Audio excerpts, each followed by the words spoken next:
പുഴുത്ത പട്ടി, എഴുത്തും വായനയും അറിയാത്തവൻ, പേപ്പട്ടി, തെരുവ് പട്ടി, വിഡ്ഢി, ഇതൊക്കെ അഞ്ചരക്കണ്ടി ഡെന്റൽ കോളേജിലെ അധ്യാപകർ നിതിൻ രാജ് എന്ന് പറയുന്ന ഒരു വിദ്യാർത്ഥിയെ വിളിച്ച പദപ്രയോഗങ്ങളാണ്. നിറത്തിന്റെ പേരിൽ, അമ്മയുടെ രോഗത്തിന്റെ പേരിൽ, അച്ഛന്റെ തൊഴിലിന്റെ പേരിൽ, ഇതിന്റെ പേരിലൊക്കെ അപമാനിക്കലുണ്ടായി.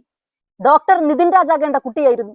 ഇപ്പോഴത്തെ മേൽവിലാസം ലേറ്റ് നിതിൻ രാജ് എന്നാണ്. ഈ അധ്യാപകർ എന്ന് പറയുന്നത് വിശുദ്ധ പശുക്കളൊന്നുമല്ല. ജാതീയമായി ഒരു വിദ്യാർത്ഥി ഇത്രയേറെ അപമാനിക്കപ്പെട്ടപ്പോൾ അത് ചോദ്യം ചെയ്യാൻ ആ സ്റ്റാഫ് റൂമിനുള്ളിൽ ഒരൊറ്റ അധ്യാപകൻ, അതല്ലെങ്കിൽ ഒരൊറ്റ അധ്യാപിക ഉണ്ടായിരുന്നുവെങ്കിൽ നിതിൻ രാജ് എന്ന കുട്ടിക്ക് ഇന്ന് ജീവൻ നഷ്ടപ്പെടില്ലായിരുന്നു. കുറച്ച് ദിവസം കഴിയുമ്പോൾ മാധ്യമങ്ങളും നമ്മളെല്ലാവരും നിതിൻ രാജ് എന്ന കുട്ടിയെ മറക്കും.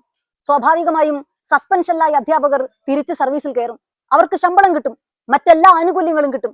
നഷ്ടം നിതിൻ രാജിന്റെ കുടുംബത്തിന് മാത്രമായിരിക്കും. സാംസ്കാരിക കേരളത്തിന്റെ നവോത്ഥാന ചരിത്രം നമ്മളെ നോക്കി കൊഞ്ഞനം കുത്തിക്കൊണ്ടിരിക്കുകയാണ്. ജാതി സെൻസസ് വേണ്ടെന്ന് പറയുന്നവർ, കേരളത്തിൽ എന്തിനാണ് ജാതി സംവരണം എന്ന് ചോദിക്കുന്നവർ, അവർക്കൊക്കെ ഇതിന്റെയൊക്കെ പ്രാധാന്യം എന്താണെന്ന് ഇപ്പോൾ മനസ്സിലാകുന്നുണ്ടാവും.